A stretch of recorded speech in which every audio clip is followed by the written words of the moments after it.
Welcome to another edition of the Mr. Silk Speaks with on Drums Radio live right here on Drums Radio YouTube, which you lot have delightfully joined me on. And I'm happy to say I've got another amazing guest, which I always say amazing, but I'm always like, when I get guys like this gentleman here on, I'm like even more rearing at the gaze to go, because he's one of the special gentlemen that have been out there doing things for the house scene at the very beginning, and also been pushing and helping out the Afro House scene as well. So we've got to acknowledge and salute him, and we're going to talk all about that today. I'm welcoming to the building Ian Friday. Thank you for joining us, sir. How you doing? I'm fantastic. How are you? I'm so happy to be here. Yes. It's awesome to have you. It's awesome to have you. I mean, I've got to say, if I speak to anybody that's in the States or has been involved in anything in the States that's around house, Afro House kind of music, they always mention your name.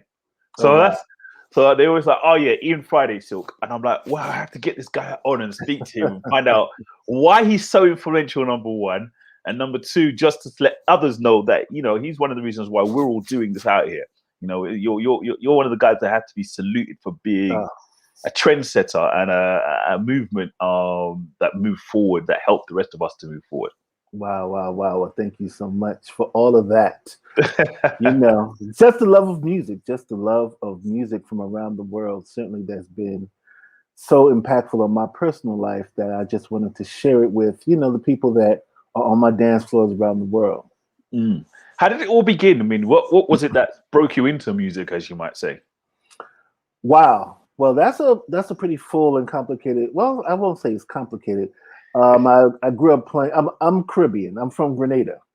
Right? Oh, you're Jab, yeah? Yeah, so Jab Nation for sure. Give up yourself. Green's massive in the building. Massive in the building for sure. So, Black and dirty. I understand. Yes. So it's in the blood. It's basically in the blood for sure. Just growing up around music, playing piano when I was young.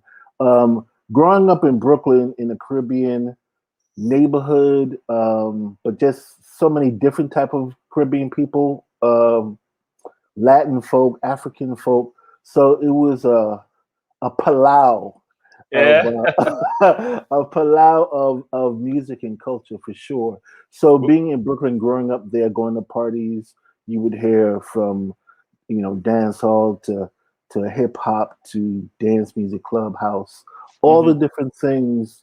And that was really influential. Salsa, zouk, from the Haitian folk in my life. Big up, everyone. So are you being open? So are you Brooklyn or are you Queens? I think you're Brooklyn, right? Brooklyn. I'm saying Brooklyn because you said a couple of things that made me think, yeah, it's definitely Brooklyn he's in. Caribbean neighborhood. Yes. I'm gonna say Canarsie or somewhere like that. But East Flatbush. East Flatbush. I should have thought about that. Yeah, it's probably East Flatbush. Yeah, right. Yes. So you've grown up in East Flatbush, and your culture. Has your culture helped you gain access to the music? Did you like it because you viewing all these different actual music influences and thought, oh, that's gonna help me in my music, or is that something you don't draw on? Well, I mean, in terms of being influenced culturally, like I said, just having access to a lot of different musical styles, cultural expressions, carnival of all sorts. You know, some of my best friends were from Panama, from Haiti, from Nigeria, so just from India. So just sort of that melting pot of culture. I'm first generation American. So so that means I'm an explorer, right? You know, I'm bridging the old world of my parents with the new world. So, you know, I'm eating Caribbean food at home and then having to have hot dog at Frank's at school. So, you know, it is that fusion of culture that is in me, and my interest in culture as an artist and a creative that sort of inspired me to explore the different sounds from around the world that I was hearing naturally in my neighborhood. Okay, so then you discovered that you had a skill of spoken word. I'm going to say not poetry. I'm going to say spoken word. Can you claim the poetry spoken word? Is it the Could I? same? Is it the Um. same? Well, there's the spoken word movement for sure, which is performative. Hmm. In college, I wrote for our college poetry magazine and all of that. So I was involved in the arts from a young age, Hmm. and so certainly writing. I had a love for writing. Yeah. I wrote, writing plays. So in the earlier iteration of myself, I was an actor, All right. and so I guess you're referring to the Tea Party. The Tea Party era Yeah. was really just sort of an opportunity that I was afforded to bring all of my interests together. I Hmm. always shout out my mom for introducing me to a variety of arts because she was that type of woman. From ballet to opera to theater to everything. She just had an interest and a curiosity, which Hmm. she put into her children. And so, my own creative interest was just very far and wide. Hmm. I was DJ'd in college. Yeah. I did college radio. And so doing the Tea Party, which was really just sort of a amalgamation of my creative interests, poetry, theater, dance, music, Hmm. and my love of people. Like Yeah. all these things is really about building community ultimately, right? Hmm. Um, so the poetry and the spoken word thing with the Tea Party, we were sort of in time with the movement. We had a very, very popular evening on Sundays, starting off at Frank's Lounge in Brooklyn, Yeah. Yeah.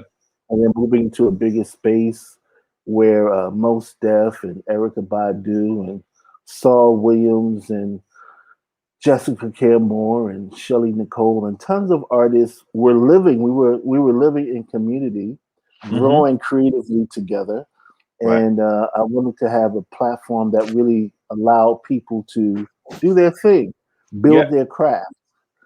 So if you were a singer, come and sing. If you're a band, come and play. If you're a poet, come and read. Hmm. All in an environment that was nurturing, that was fun. It culminated in a dance party where I DJ'd. So I hosted it, I performed, I DJ'd. At the very beginning, my mom was cooking food. I mean, you know, it was, as they say, a sort of a blocko, Yeah. Caribbean style, it Yeah. was a blocko.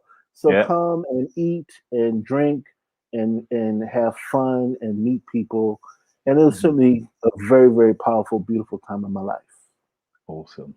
So tell us, how did you find house music? The first iteration of it. How did it all happen in that instance? House music. So growing up at that time, like I said, you go to a party, you hear dancehall, you hear house music, you hear early hip hop. Hmm. And I guess gravitating to was house was natural for me because like the spirit of community was very clear and present there. I liked to dance.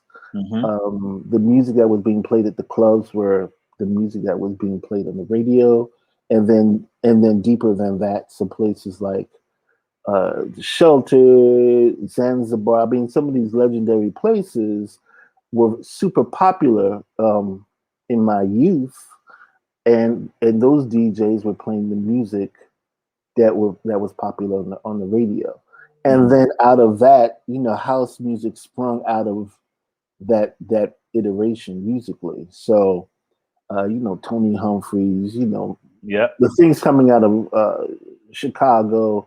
So you have obviously Larry Levan, Tony Humphries, Timmy Regisford, and a ton of cats, tons Yeah. of cats that playing this music, Hmm. and just being around people that felt like me, Hmm. creatives, community builders, and I guess where things became maybe more segregated in terms of partying, you have to kind of Hmm. choose, right? Where before you go to a party, and then after a while I'm going to a hip hop club, I'm going to a house club, Yeah. I'm going to a reggae club.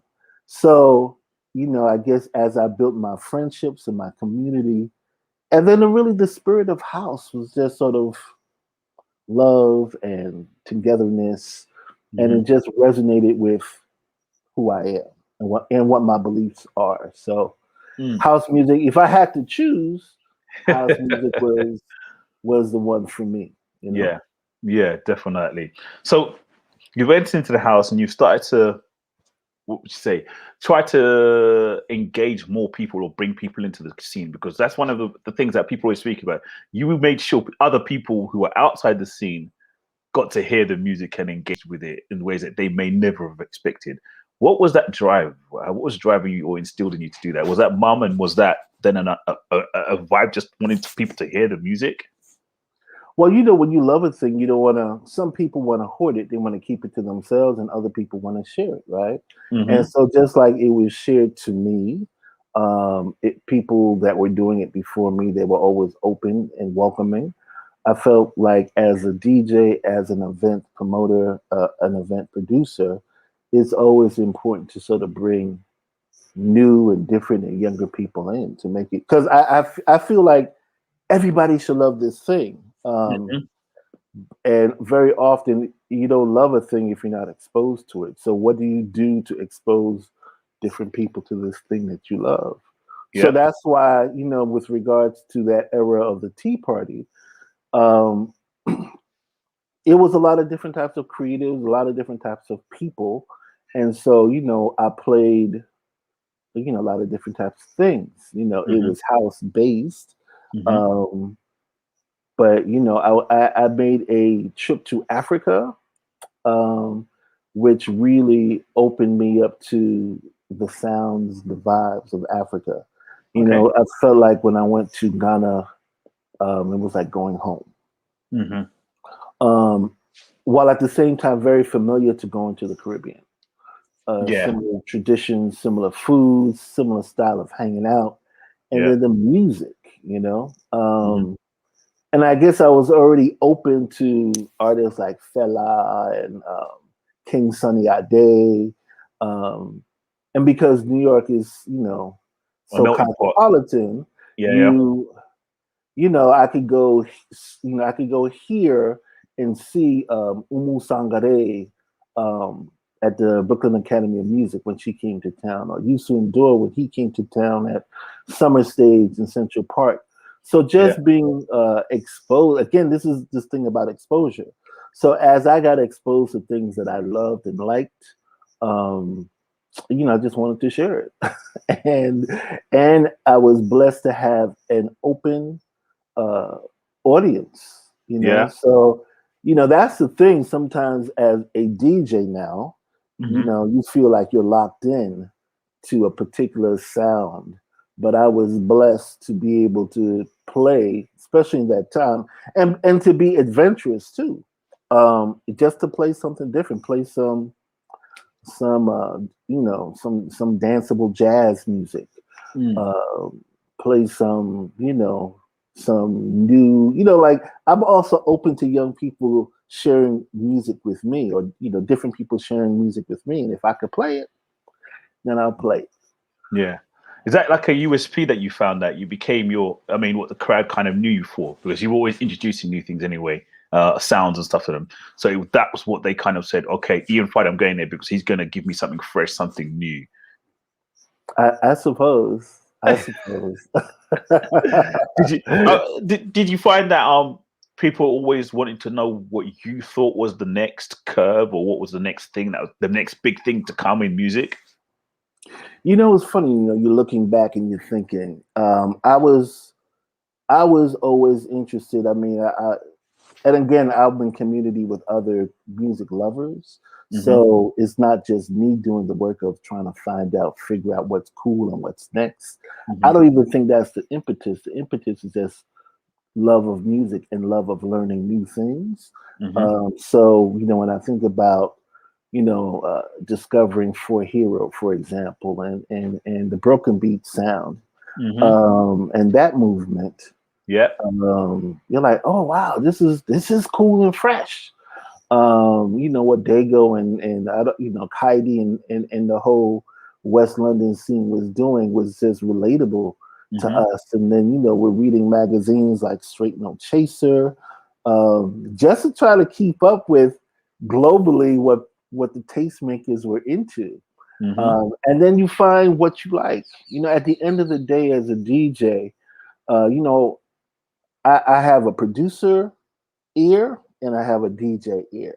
And the producer ear tries to satisfy the DJ, right? So maybe I'll produce something for a client, for a label, and the producer's like, okay, that's great. But then the DJ might not play it. you know, you know. I know the feeling. So I always go with my music lover ear for all things. So and just being open, to to different things. I won't even call it new because back in the day, we would dig for records or vinyls just to find something that other people didn't have. But that was also something that I love to do, going from city to city, going to different record stores, going to flea markets, and finding stuff. and finding stuff. I miss those days. I don't do that now. I was going to say, do you think that's kind of like missing or not being missed by, because of course it's being missed by the individuals who used to do it, but it's something that I don't think people actually do no more. They kind of go with the top 10 and grab the top 10 from the latest track source or Beatport, and then that's what they're going to play this weekend. Yeah, well, I think the masses do that. I think there are certainly still tastemakers. People still dig for music, whether or not it's digitally online, going through Bandcamp, going to different sources. And people are also, purchasing records, vinyls. So there's a whole movement of 45s and rare grooves. I mean, I've been doing it long enough, so it kind of warms my heart to see it come back around again. Do you ever think that's going to make a comeback, a proper, like, will we actually, because as a DJ, if you carried a record box or you carried the records around with you, you kind of know you had to kind of be healthy because you had to be able to carry them, especially if you had a number of genres that you had to go through, right? So in that's kind of like as a DJ that used to carry records as well. I don't really miss getting my hands carrying the boxes. Trust me, from having to carry milk crates upon milk crates. That's the worst. And then, trying to fit your fingers into the and it's cutting your fingers here, and you're like, oh, yes. It's. I don't. That's not what I have fond memories of. That part. I'm not nostalgic about that part. I mean, the flight cases and all of that, traveling, losing records, all of that. Breaking records by accident. There's a lot of stuff that we kind of like that digitally we can kind of go, it's kind of much easier now. But then but you still kind of miss that whole, that feeling, that crackle, that kind of like, when you, if there is that, I understand when people say that you're missing, it is missed. But it's like, I mean, I miss it. I think I was resistant to going digital for a while, but the ease, the convenience, you can't beat. I miss, and again, going back, what's very, very important to me is community. So, when record shops started closing globally, you realize how those were sort of meeting places for people. Yeah. You got to meet, I got to meet people that are friends of mine to this day at record stores. And so now things are so custom built, DIY. So you're by yourself with your laptop scrolling. But what was really amazing to me was to go to a record shop and to be around other people listening to records. Like, oh, what's that? Oh, what's what's that? Give me what else, Yeah, I want one too. Or you're listening to somebody else who's listening. You're like, I have one too. Right. So that part of it was fun. It was an activity, and I certainly miss that part of the fellowship of music in that way, of getting music in that way. But like I said, there is an undercurrent of people that's what they do still. Like I actually had to pull out my turntables, dust them off, just to see what it feels like. I mean, I still have thousands and thousands of records. Ooh. I feel like they're an important archive to, the journey of my life, Hmm. and certainly the times that I've come through. Hmm. Um, and some records will be valuable because some records will never be digitized, and some records, have been. I've rebought many a thing as I remember them. Hmm. Um, so I mean, the convenience of travel is Yeah, you can't beat it at all. can't beat that. Yeah, You I can't. can't beat a external hard drive or disk. I mean, you can't beat it. You, Yeah, you know, I totally agreed. you can't beat So it. when you moved on from the teapot, you created another kind of business, or can I say business, or a kind what's the word I'm looking for? A movement, generational movement. Tell us a little Mm. bit about that and how that occurred. So are you talking about libation? Yeah. So Okay. how did you how did Libation come? Was teapot coming to a? I mean, it wasn't coming to an end. I'd say kind of like some of it moved into Libation. Would you say? Well, just briefly, the Tea Party itself as an event ended, um, coincided with sort of my mother's passing. And so I sort of took a break from events for a moment. Um, and then I started producing music. And so Tea Party music was really kind of came out of the Tea Party events. Hmm. And so, songs like Carib's Leap came out of that time. Life Starts Today came out of that time. Um, Everything with Arrow came out of that time. So the Hmm. transition of producing music was like learning a new language. Hmm. I always shout out Kevin Hedge and Josh Milan, um, Frankie Feliciano, Antonio Ocasio as my sort of mentors Hmm. into music production. Mm. It's something I played around with in the Tea Party era, but I really got into it after that. After we stopped doing events, I really got into it. And Hmm. so through their mentorship, through their friendship, tons of people like, hey man, like I can't get this computer's not working properly, or this setting is not proper, or I can't get sound out these speakers. Yeah. These were my big brothers in terms of helping me learn the craft of production. And Hmm. so Tea Party music came out of the Tea Party, and then out of the record label, Libation started. Okay. Um, so I did that event with Manchild Black. We actually both had projects on West End Records. Kevin Hedge at the time was, I guess, in charge of West End, Hmm. and he said, "Hey, this cat is a good songwriter, and but this song, you should do a remix on this particular project." And so Manchild and we started to communicate around music production, and we actually started working on some records that came out much later on. He had seen me DJ at an event, and he's like, "Hey man, like we should do an event together." Hmm. And Libation was born. Um, some some cats that kind of grew up um, in the Tea Party, they have formed a dance collective, Afro Mosaic Soul, Yep. and they were, a very important part of hosting the event called Libation. So we're like, okay, let's throw a party. Now I was hesitant because I wasn't sure if I was going to start the Tea Party up again.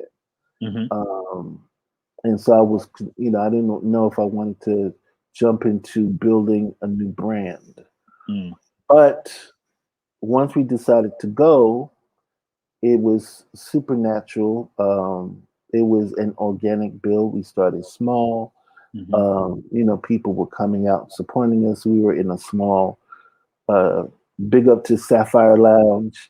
um, in the Lower East Side of Manhattan, Mm-hmm. and we were having high spirited events. Um, Pevin Everett, we had him perform live, and it was Ram, like 300 kids in a place that certainly didn't fit 300. Um, we had Ocean Lade come, 300 plus kids. So after we just grew beyond, like we grew beyond the space. We Mm-hmm. moved to the hallowed halls of the Sullivan Room, which just a legendary space for nightlife in New York City. Mm-hmm. Many people had done events there at the time, but we were sort of we weren't the first, but we certainly, as a residency, it was like a highlight of my DJ career in New York City for sure. Mm-hmm. What explain to people the atmosphere of the Sullivan Rooms, what it was like when. Let's have that energy. I like. Sullivan Room. Okay, let's recreate the Sullivan Room. So it is in the village, in Greenwich Village, Mm-hmm. Manhattan, New York City. Mm-hmm. And you walk through these double doors, and we had, I guess where you met our hostess, our door woman, Carolyn Duval. Say shout out to Caroline, and one of my oldest, dearest friends, and collected money, and then you go downstairs, Mm-hmm. right? So the Sullivan Room was the subterranean basement vibe, right? Yeah. So you go down the stairs, you open up, the music is booming. The first iteration before they switched the room up, the DJ booth was on the right as you entered the dance floor. So I'm looking out to the back of the club from the door side, from the entrance side. So I Yeah. could see people entering as soon as they come through the door. Mm-hmm. It had a gallery space where you can sit, bars, and then you could sit, lounge, chill, hang out. Uh, were people smoking at the time? I don't know if smoking was allowed, but I think it was at that time. it might- I definitely think it was there. Yeah. but we were our my audience is not a big drinking crowd, hard liquor crowd. It was a dancing Um, crowd. hmm? A dancing crowd. Yeah, it was a dancing crowd for sure. Yeah. So, lights, dark, big speakers, good sound. Um, there it was a club. It was like an underground club, in the best sense of the words. It was not too pretty. It was a little grimy. Yeah. It seemed like the dancers liked something that's a little gritty, Mm-hmm. and it so had that grit. Um, I mean, so much so that in our time there, Madonna had come through. I mean, it was a really cool, funky environment. Great mix of people. Mm-hmm. Uh, people coming from different parts of the world.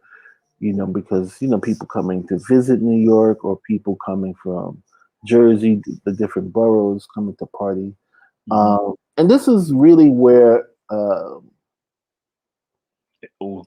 I think I got to really express sort of like the Afro House side that you referred to earlier. Yeah.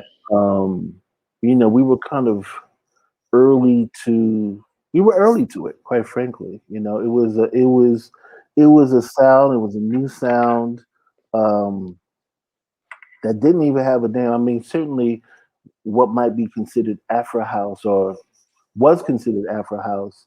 You think about uh,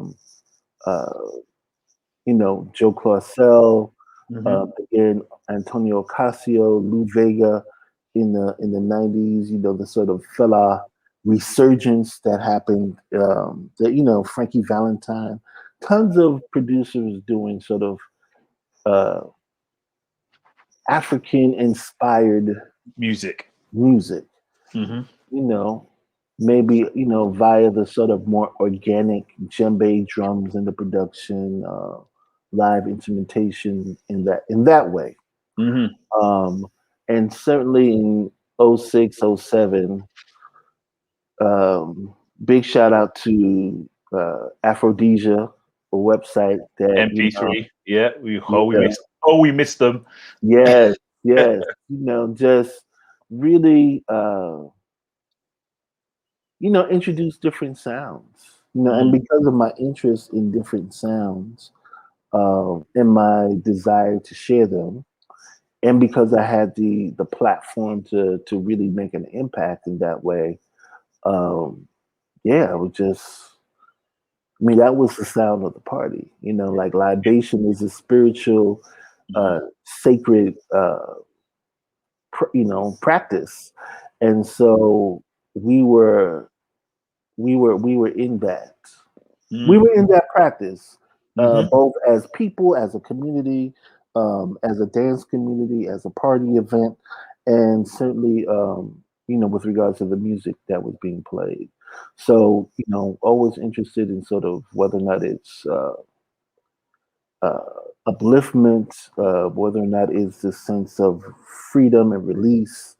Um, just it was just high spirited music for sure, and it was fresh and new. Hmm. So those early producers that I don't even want to call names because you start calling names, you miss You miss people, somebody. you Yeah, you're miss gonna get people. upset. Um, but so many, so like it was a thing, and again, being fortunate enough to go to South Africa a couple times, I played with Black Coffee.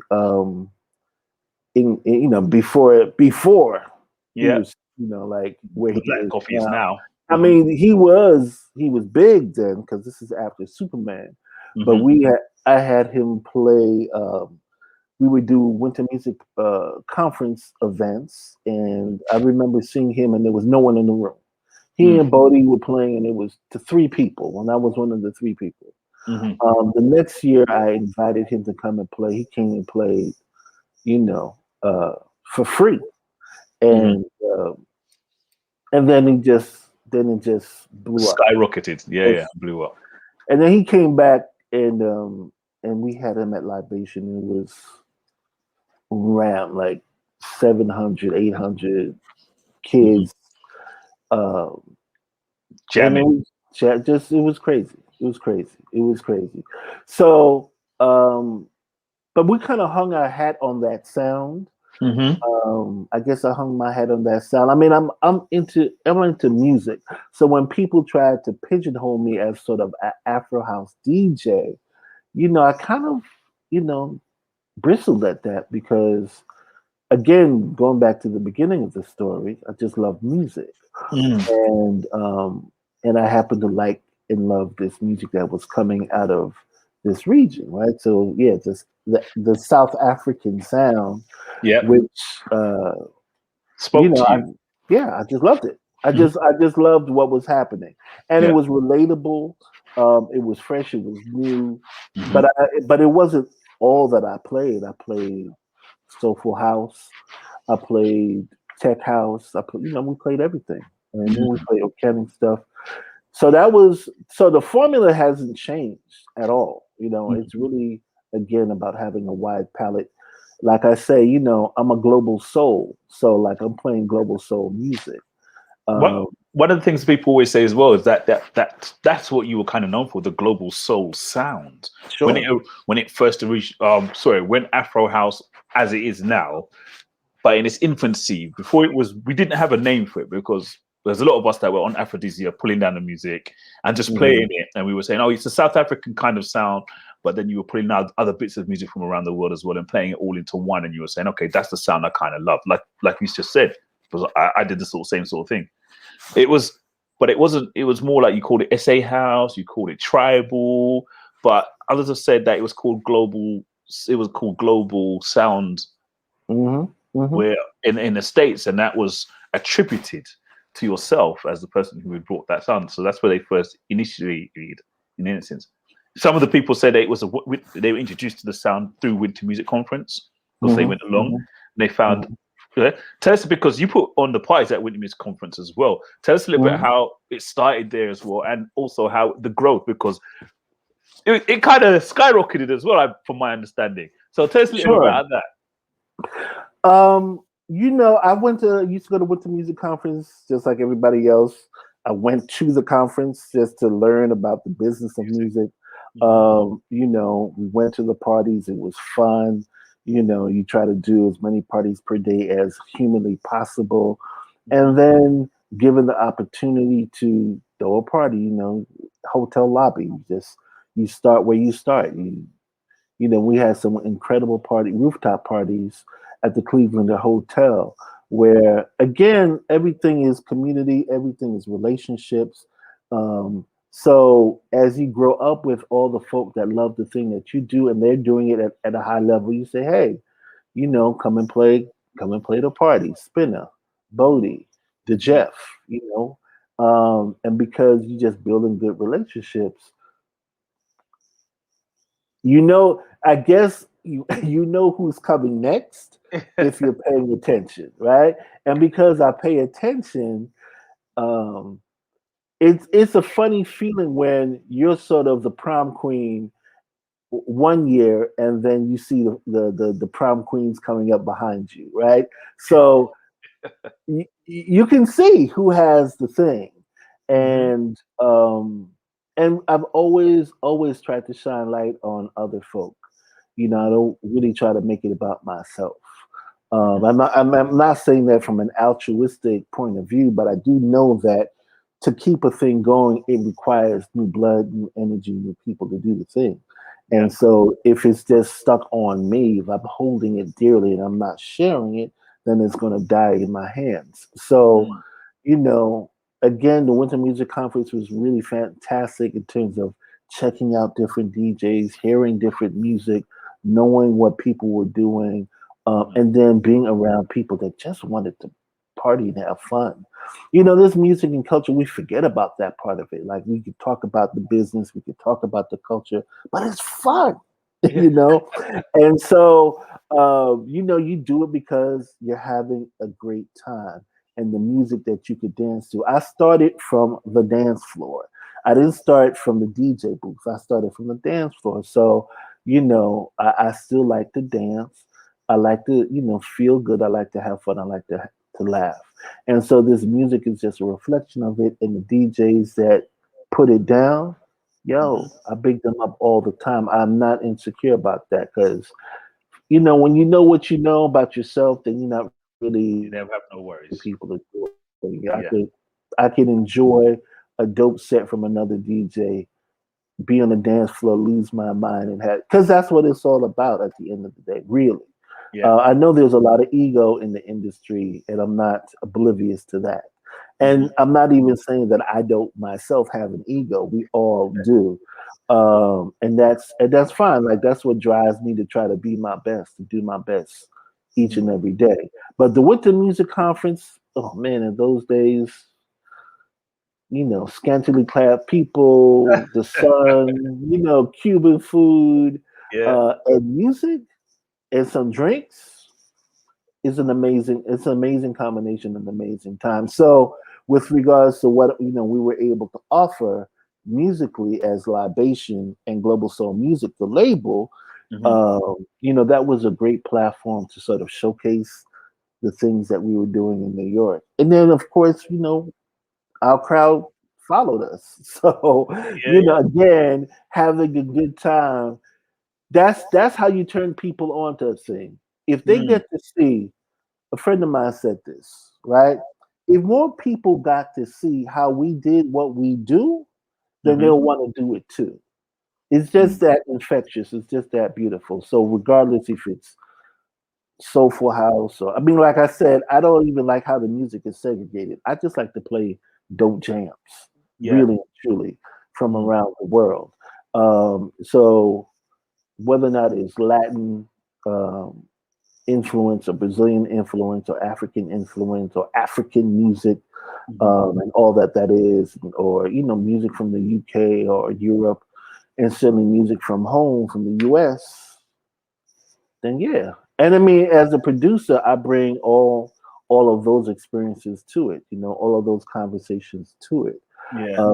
My Caribbeanness, like I said, going back to the beginning, It's I'm the a fusion of all those that things. came before. Yeah. Right.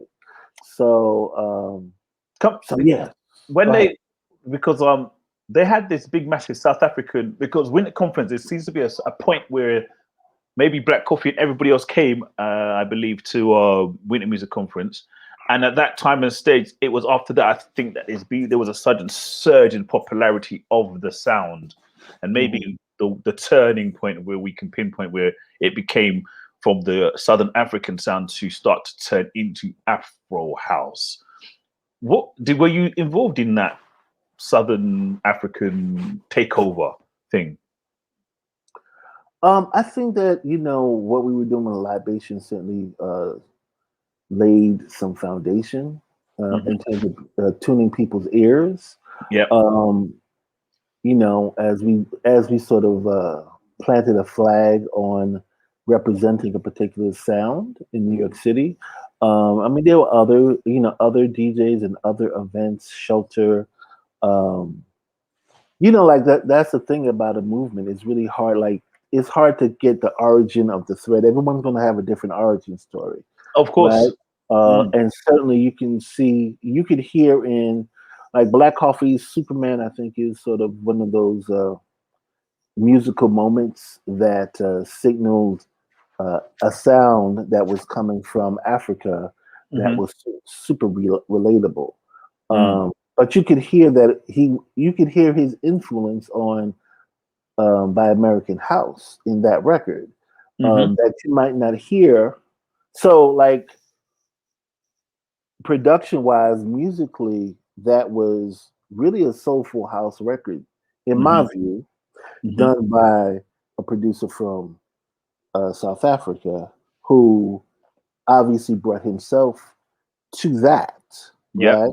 But that combination, that fusion, that global soul musicness, Yeah. had this wide appeal, and then it just opened up the sort of the floodgates to a variety of other sounds coming from South Africa. Certainly, the South African, what they call the South African invasion at the Winter Music Conference, was big. But I will say that I think Afro House was dubbed Afro House certainly way before the South African sound. But in terms of as we know it now, I think Black Coffee was certainly super influential in. I mean, and then he had his influences. I mean, you have Mosquito, you have Heavy K.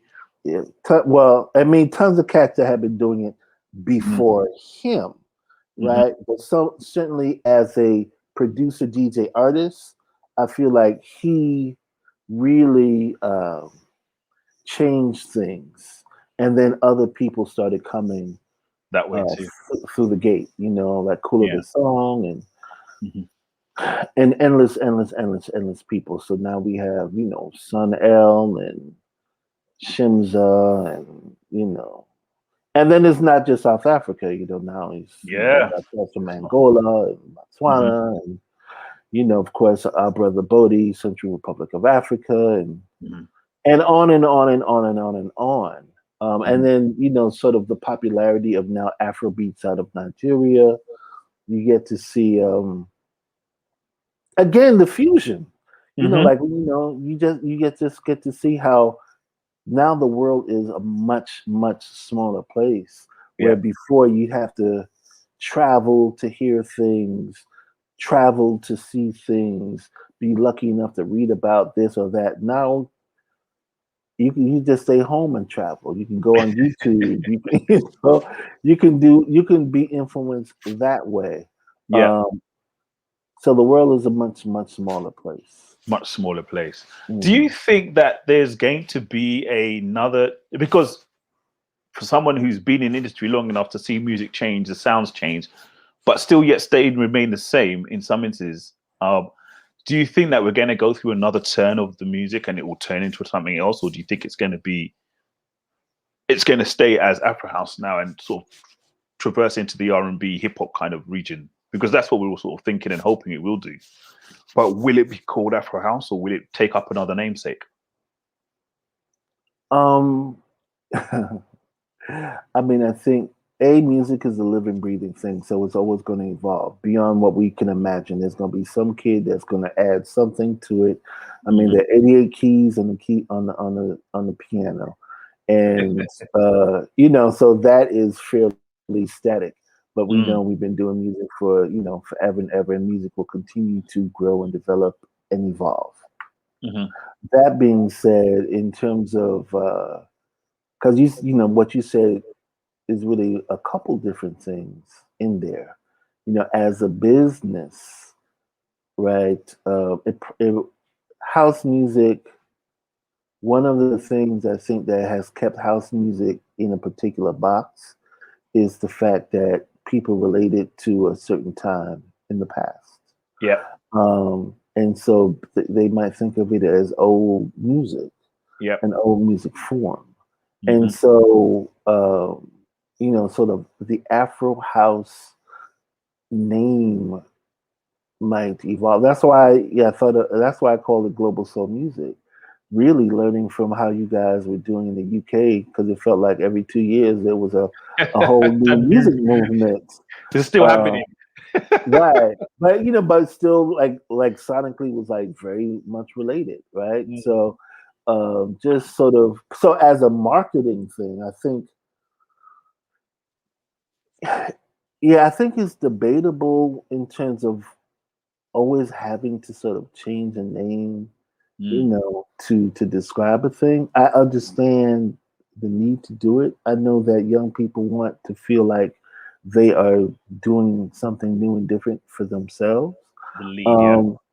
But I think that the music, I mean, what's exciting to me is, again, artists like Beyonce doing her Black is King project, working with African artists. So this sort of cross culturalization, again, it's exposure. So people get to know about Yemi Alade. People get to know about different artists that they might not know about, doing really great work. And certainly with the success of the music of a variety of house acts in South Africa, it gives them the opportunity to work with maybe bigger artists that will bring more attention to what the music is and what they're doing. I mean, that's really what we want. We want an opportunity. We want the music to be exposed to a variety of people. Sure. So, if they have, one of the things growing up, which was beautiful, going to the record shop, like, and different people had knowledge that I didn't have. And they're like, hey, well, if you like this, check this out. You might like this thing. It's not on the radio. It's not mainstream, but, growing up, sort of being cool was being different too. And so now it feels like everybody wants to be the same, strip mall mentality. But I think that exposure to different artists doing this music that we love will help just spread the word. When they redid Superman, with Georgia Smith and Black Coffee. Yeah. I mean, new folks were like, and Drake. like new folks, like we were like, yo, that's old. Like, what are you talking about? Like, I don't even like that version. Like, but I think about my little niece, and she's like, oh yeah, that's so cool. Yeah. And it's cool because like good is good, but it's cool because it's being performed by a face that they recognize, right? Like Drake was doing it, and they were like, oh, okay, this is cool. So we just need to again encourage the youth. The youth. That's it. That's it. You have to get the youth involved. So again, my whole thing is always about, okay, who's Next. up and coming, and Mm, who can we help uh, to be a flag bearer for this mm, thing that we love. I just celebrated a birthday, and we did a whole birthday thing, live streaming, yeah. and I had Bodhi and Bodhisattva, for those Hmm. who don't know, his brother. I had Ocean Day, Hmm. um, Sabine Blazon, Yeah. from Oil Sound Productions, and Yeah. she's been doing it, and we've been friends for a long, long time. And she is doing her thing. So she played for the birthday Mhm. live stream, and then Natasha Diggs, Yeah. who's Doing the thing. just killing it right now, just Yeah. killing it.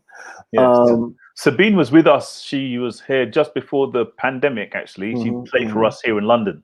mhm. So we know Sabine's coming through and being blowing big, and she's putting out some stuff at the moment. I know Sabine's coming for as soon as we finish. I know she's been coming. She's coming hard, which is what we Sure, like to see. sure. Well, which is what we want to see. We want everyone to come hard, Yeah. and you see, it is interesting. I'll say this: so many women now are just sort of.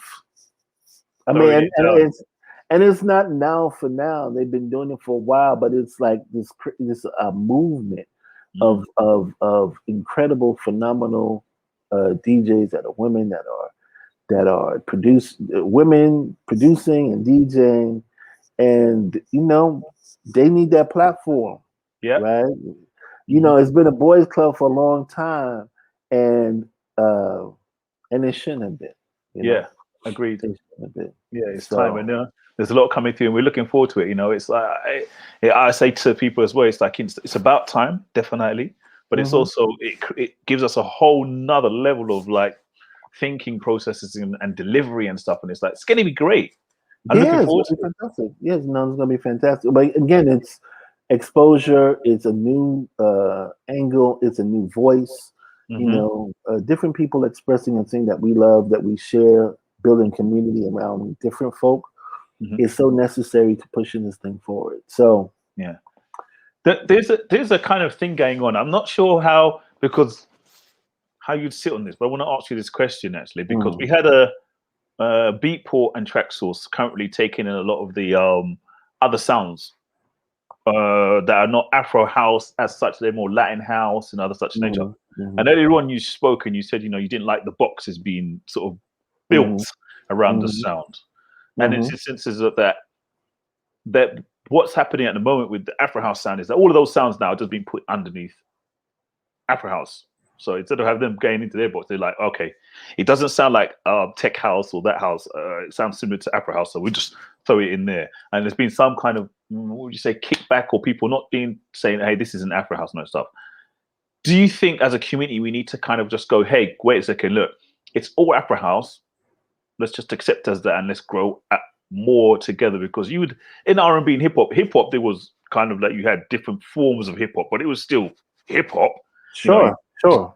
and maybe we need to sort of take a step back and remember that it was birthed in that manner in the first place. And rather than us being purist, it being more of an accepting community. Yeah, and it is. It makes me think about different categories, like, ethnic music or world music, Mm, which is as far and wide. So, um, I mean, I understand the point that you're making with regards to Afro House and being more open and inclusive. Because what is it to be? What is African music, right? There's the biggest continent, in the world, yeah. and we say African music as if there's no nuance, right? Mm, Or black music, like as if there's no nuance. So certainly Afro and Afro House, um, there are nuances to it, mm, right? So certainly music coming out of Cuba is different than music coming out of Angola. yeah. Um, so do we put it all under one thing? Like I'm not a big fan of segregation. Um, because it does breed sort of I only play Afro house or I only play soulful house or Mm, he's a tech house DJ. yeah. Um, and I like I said, I understand that from a marketing business perspective. Um, but from just a music lover perspective, um, because especially since everything is digital, Hmm. like you have to go through so much music.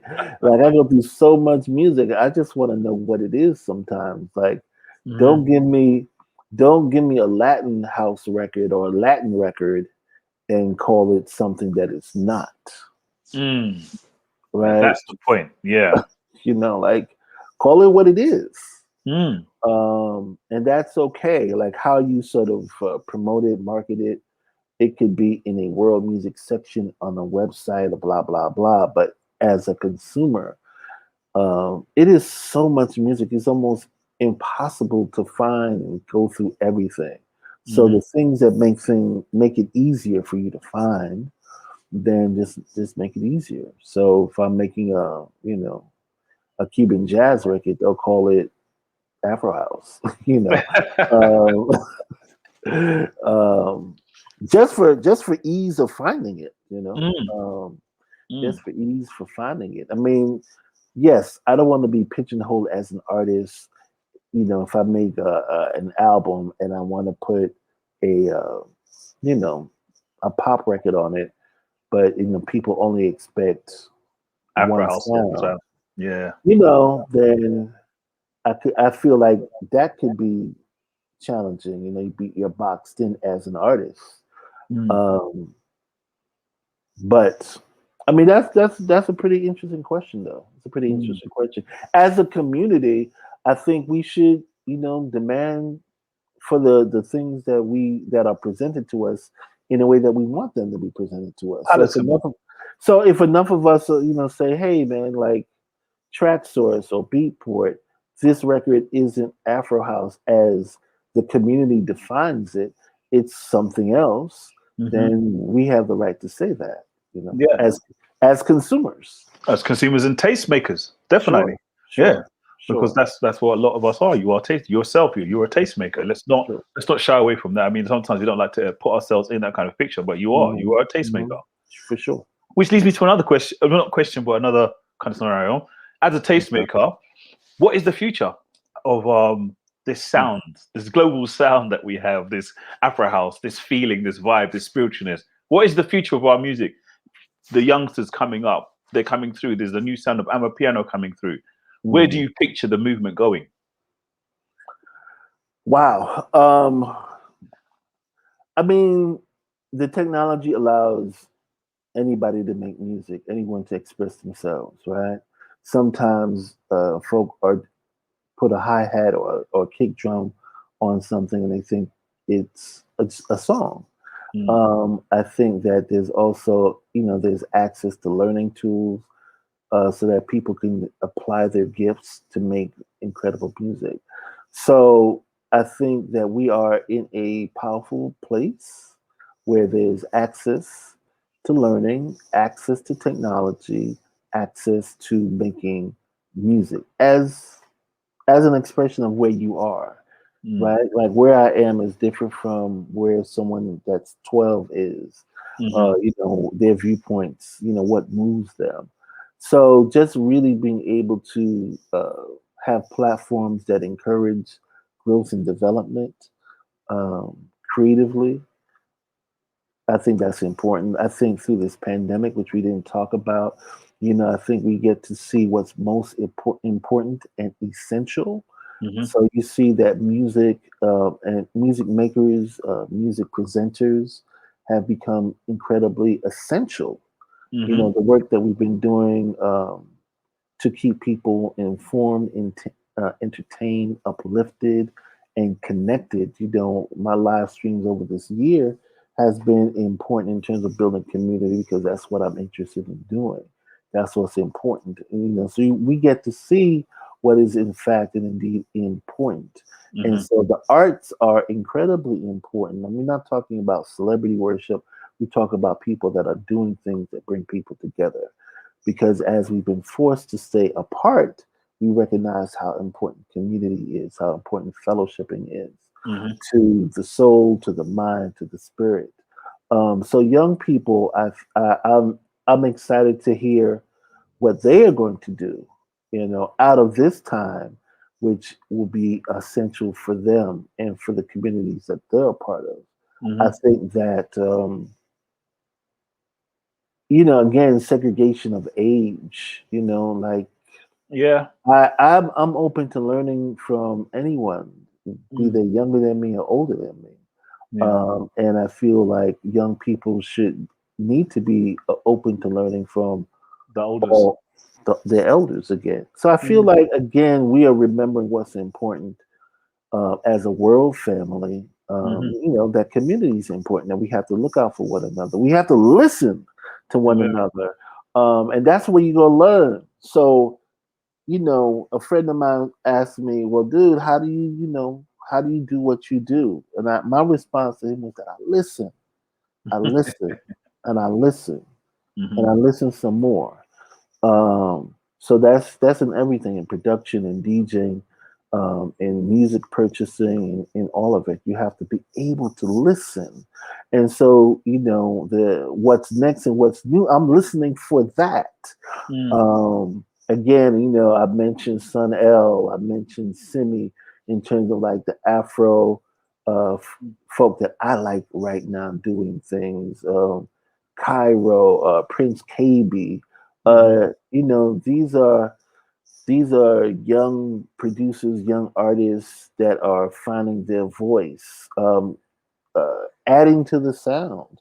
It's like it's relatable. Like I can listen to some stuff and say, "Oh yeah, I could get that," but Hmm. I might not have thought to do it like that. And Yeah. because of their application, Black Motion. I mean, they're not babies anymore, but I love their work as well. Hmm. Um, there are tons of folk that are jumping in the pool and adding something fresh and new. Yeah. And as a DJ, as a presenter of music, my job is just to listen, so I can find out like, oh, that's a jam. Let me play that. And I mean, it doesn't matter where it's from, too. Again, I'll say this in this time that we're in. Um, the hustle bustle of production, the hustle bustle of traveling and DJing, the hustle bustle of throwing on events, you can kind of lose your true and deep love for the thing. Like I Hmm. feel like I was doing the work, but in this time where everything was shut down, I fell in love with music again. Yeah. Like I Time to fell re-engage. in love with music again. Hmm. And so that feeling that we talked about in terms of searching and looking for new artists, for new songs in different websites or different places, it invigorated me to say, "Hey, like I was a kid again. Like I want to share this new jam. I want to play this new record." Hmm. And so I've always been one to uh, play new music as best as I can, as Hmm. much as I can find, play the music that I believe in, support the artists and producers that are doing it at a Hmm. high level, and that sort of reflect my hope for the world. Like I don't want to play songs that make me feel bad. Yes. I want to play Absolutely. music that makes me feel Happy. good. Yeah, Yeah. Totally. yeah. Totally. I think I've got one more question, and I'm gonna bring this massive, magnificent interview to a close for this one, and we might have to do another one and get to more stuff.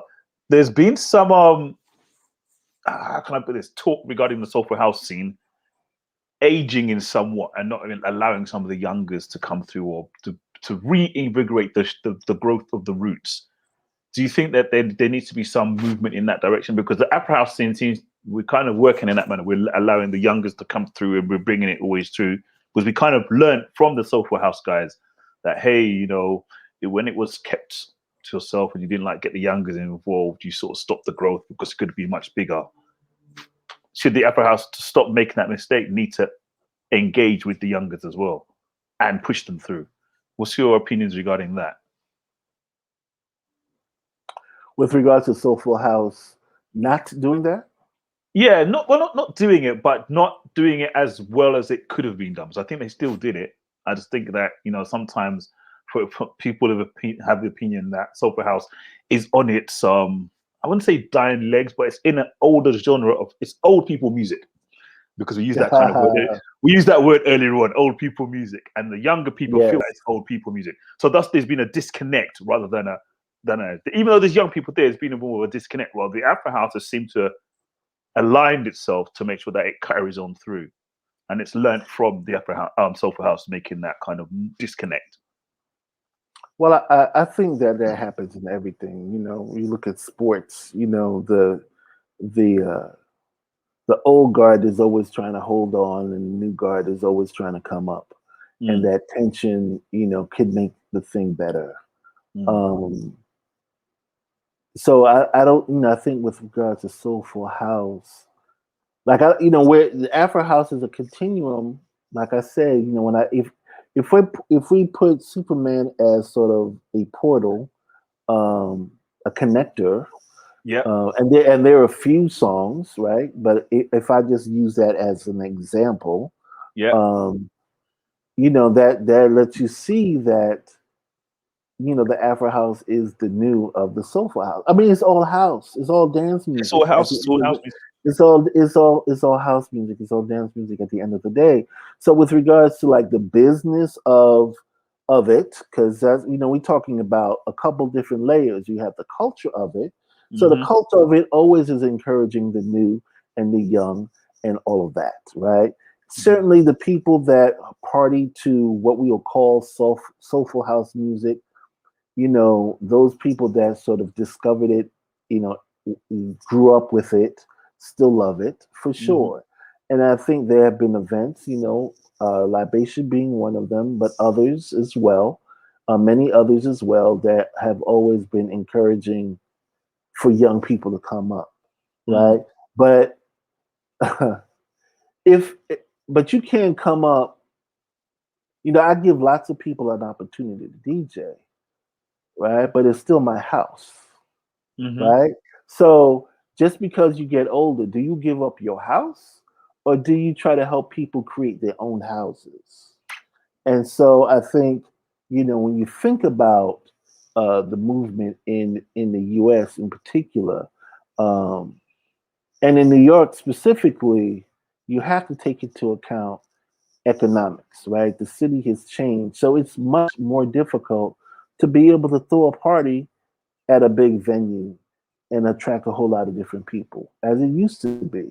Like when you think about the original cats that did it, Dave Morales and Tony Humphries and Timmy Regisford and all Larry Levans, they were playing music in venues that held 1,000, 2,000 people. Get all of that. But then after 9/11, just access to spaces just diminished. So then it kind of went back underground. So there are tons of younger people doing it, quite frankly. They might not get the sort of acclaim just yet because, again, it's a restart of the thing, right?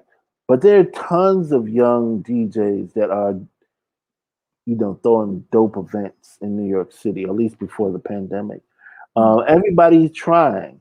I think there is a perception like Soulful House has been dying for 20 years, but it's not dead. It's still here, right? It's still, you know, if you really put it in the space of is black music, it's just part of a continuum of creativity that dates back for a long time, spiritual, like forever, right? So it's not going to go away. It's just going to transmute and transform and evolve into something else. So yes, people that love soulful house in New York City or around the world, they might be perceived as older because they were the first people to love it. Exactly. But we're open to anyone loving it, Mm. right? You just have to love it and then take it from there. And I think what we're seeing with regards to the Afro House movement is that those cats loved it. They brought their own thing to it. Because think about it. Think about the movement in Asia in the early 2000s, Hmm. where you know mad House Japanese stars. producers, Yeah, yeah. right? Like they found it and they loved it and they added their thing to the movement. Now it's happening in Africa. They're adding their thing to the movement.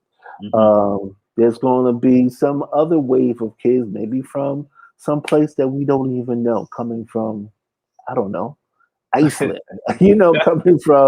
coming from Indonesia. Like we don't know, but Hmm. it's the love of the thing is forever. Mm. The people that will party to it, in terms of having the spaces and the opportunity to party to it, it's all about circumstance. Right now, we ain't partying. Yeah. So we don't know what's going to happen beyond this moment. I see that festivals are happening here and there, or people are trying to do stuff. This Hmm. is going to be an important summer to see the Yes. impact of people coming together to party, Yeah. right? But it Mm. will impact how Musically. you, sure, it's going to have an impact. It's going to reflect the times that we're in. And Yeah. then how we get to gather to celebrate with the music and have fun together, right? So, like I said, I've been live streaming for over a year. I can tell you the ages of the people. It's open to whoever is down for this conscious musical revolution, you know? And I think right there we should leave it with that perfect sentencing. And I'm gonna say Indeed. thank you so much for joining me Ian Friday on Drums Radio Live. It's been an awesome conversation. We have to do more with you. There's more in there, I know, and I want more in it, but I like to keep them in a certain period of time so that we can do more Yeah, in the yeah, for future. sure, for sure, for sure. For Um, people who don't know where you are or how to find you, please tell us how to follow you and where to get at you. well, you can get at me at twitch.tv/Ian Friday for the live streams. Libation Live goes down each and every Sunday, 6 p.m. Eastern Standard Time. You can always check out soundcloud.com Ian Friday. I have things up on mixcloud.com. And of course, Global Soul Music is on tracksource.com. So, and then we have the Bandcamp Camp. page, Global Soul Music. So, hit the Google, subscribe to the channels. Thank you so much for having me. This has been an amazing conversation. Pleasure. There's so much more to talk about. So I look forward Definitely. to future conversations and future engagements. And let's continue to just share this love of this music to more and more people because it is going to live on forever, for Forever. sure. Yeah, Yeah. definitely. Thank you so much. It's been a pleasure. We shall meet again very soon, I'm very sure. Thank you so much. Drums Radio Live, once again, doing it as we do. Keep it locked. Make sure you like, subscribe, and share, people. Like, subscribe, and share. We'll see you soon. Peace.